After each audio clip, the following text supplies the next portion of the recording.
ভাষায় কথা বলো, তাদেরকে আদর করো, মায়া করো, মহব্বত করো, জান বিলীন করে দাও তোমার মার কাছে, তোমার মায়ের কাছে জান বিলীন করে দাও। তোমার পিতা আর মাতার কাছে পায়ের নিচেই হচ্ছে সন্তানের বেহেশত। মা এবং বাপ সন্তুষ্ট, তাদেরকে সন্তুষ্ট করতে পারবো, আমি জান্নাত পেয়ে যাব। আমার মা নারাজ, আমি কখনো বেহেশতে যেতে পারবো না। এই সাহাবী বললেন, ইয়া রাসূলুল্লাহ, ঠিক আছে আপনি তো বলতেছেন মার কথা, অতঃপর কে?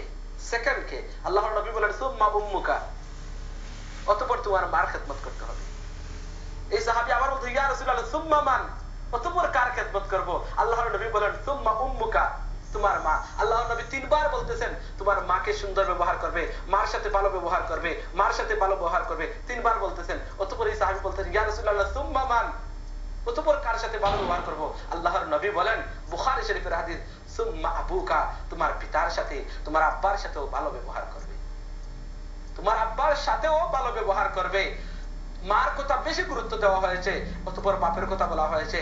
আর অন্য একটি হাদিসে বলা হয়েছে বাপ নারাজ থাকলে আপনি বেহেশতে যেতে পারবেন না। সেই হাদিসটা ইবনে মাজাহ শরীফ, ওয়ান অফ দ্য সিহাসিত্তা বুক। তোরা জানেন সিহাসিত্তার 6টি বুক, বুখারী শরীফ, মুসলিম শরীফ, ইবনে মাজাহ শরীফ, নাসাই শরীফ, তিরমিজি শরীফ, আবু দাউদ শরীফ, এই 6টি সিহাসিত্তার কিতাব। এইজন্য most recognised book after the holy Quran হচ্ছে বুখারী শরীফ। আর বুখারী শরীফের হাদিস হচ্ছে আল্লাহর নবী বলতেছেন, এই সাহাবী যখন প্রশ্ন করলেন তখন আল্লাহর নবী বলতেছেন, এই সাহাবী এসে বলেন, মান আহাক্কু বিহিসনি সাহাবাতি, আল্লাহর নবী বলেন, উম্মুকা, সুম্মা মান ক্বালা উম্মুকা, সুম্মা মান ক্বালা উম্মুকা, সুম্মা মান ক্বালা উম্মুকা। সাহাবী বলেন, সুম্মা মান?